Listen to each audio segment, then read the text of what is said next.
चंद्रभान नाम का एक गरीब कुम्हार अपनी पत्नी कोमल के साथ बेदपुर में रहता था।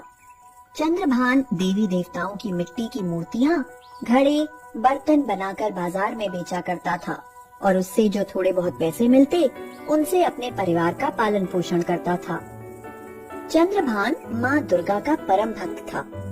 वह माँ दुर्गा की दिन रात पूजा किया करता था।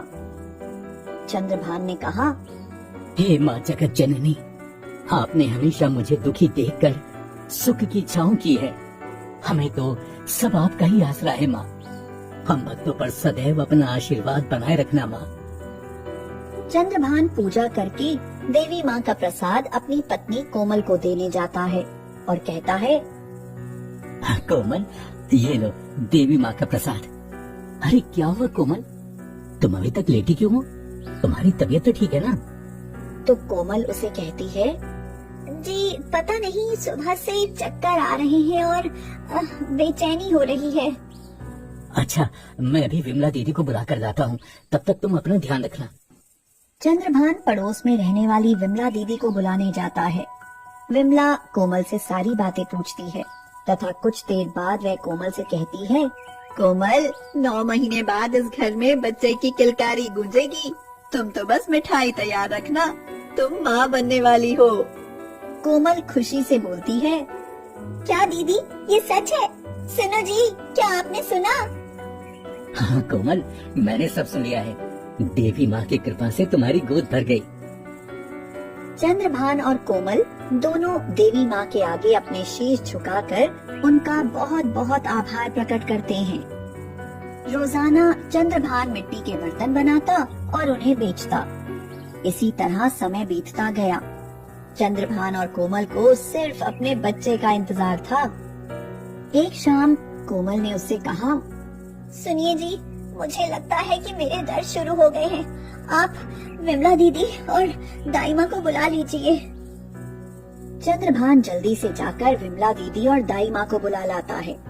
कुछ ही देर में विमला दीदी और दाई माँ आ जाती हैं।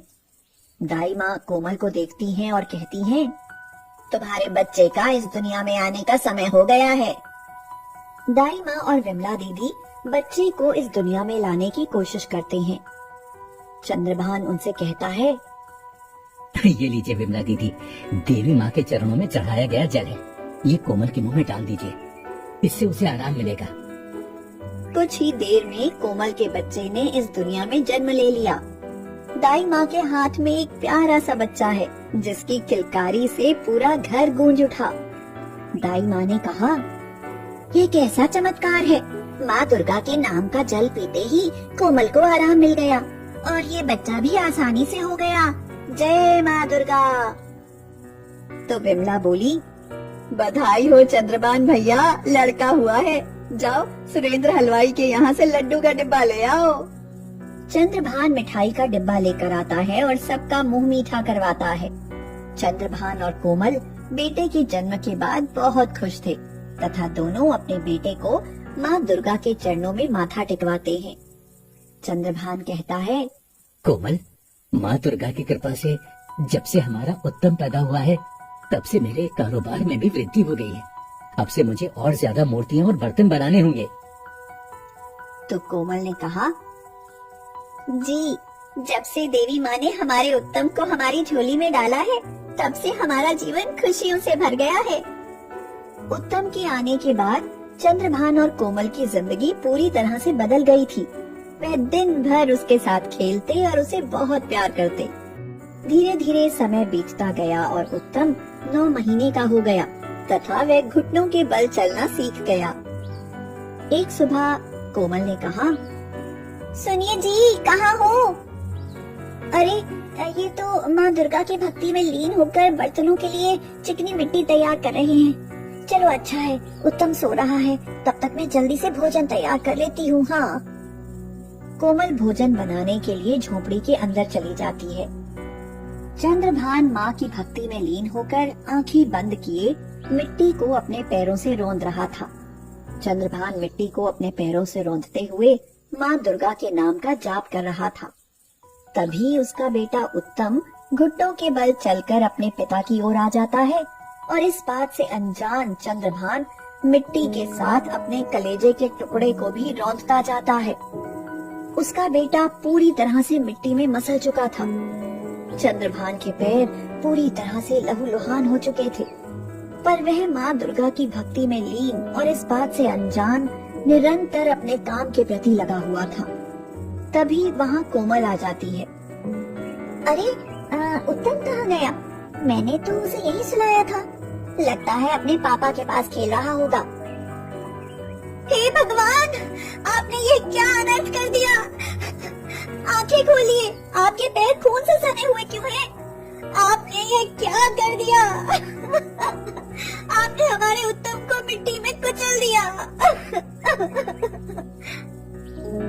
चंद्रभान आंखें खोलता है और देखता है कि उसके पैर खून से सने हुए हैं। नहीं, ये नहीं हो सकता। मैंने अपने बेटे को ही मार दिया। ये कैसा अनर्थ कर दिया मैंने? चंद्रभान और कोमल दोनों ही माँ दुर्गा के चरणों में जाकर विनती करने लगते हैं। हे देवी मैया, हे दुर्गा माँ, मैं तो आपकी भक्ति में लीन था।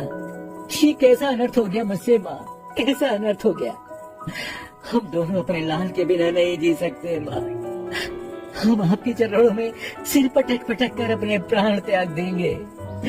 हे माँ, अगर आपने हमारी विनती नहीं सुनी, हमारे उत्तम को जीवित नहीं किया, तो पूरी दुनिया हमें कोसेगी कि मैंने अपने ही लाल को मार दिया।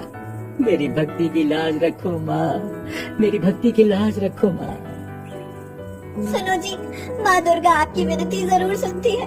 आप उनसे कहें कि हमारे लाल को जीवित कर दे, हमारी खुशी हमें लौटा दे। माँ, हमारे पुत्र को जीवित कर दो। माँ, हमारे पुत्र को जीवित कर दो। चंद्रभान और कोमल माँ दुर्गा के चरणों में सिर पटक पटक कर रोने लगे और अपने पुत्र को जीवित करने की विनती करने लगे। माँ दुर्गा तो करुणा की देवी है, वह अपने भक्तों को परेशानी में नहीं देख सकती। चंद्रभान और कोमल की विनती सुनकर माँ दुर्गा ने विराट रूप ले लिया और बोली, पुत्र चंद्रभान, पुत्री कोमल, तुम लोग रो क्यों रहे हो? वह देखो, तुम्हारा पुत्र बिल्कुल सही सलामत है। माँ दुर्गा के आशीर्वाद से मिट्टी में बच्चे का आकार बन जाता है और माँ के चमत्कार से उत्तम जीवित हो जाता है तथा मिट्टी में खेलने लगता है। चंद्रभान और कोमल अपने पुत्र को देखकर खुशी से झूम उठे। उनके घर का चिराग माँ के आशीर्वाद से फिर से जल उठा था। चंद्रभान ने कहा, हाँ, आपने मेरे पुत्र को जीवित कर दिया है माँ। हे माँ, आप धन्य हो, आपकी जय हो माँ, आपकी जय हो। कोमल, कोमल, माँ ने हमारे लाल की जान बचाई और उन्होंने नया जीवन दिया है। हम उत्तम को माँ वैष्णो देवी के दर्शन कराने ले जाएंगे। हाँ। चंद्रभान और कोमल उत्तम को माँ वैष्णो देवी के दर्शन कराने ले जाते हैं और वहाँ से अपनी झोली खुशियों से भरकर लौटते हैं।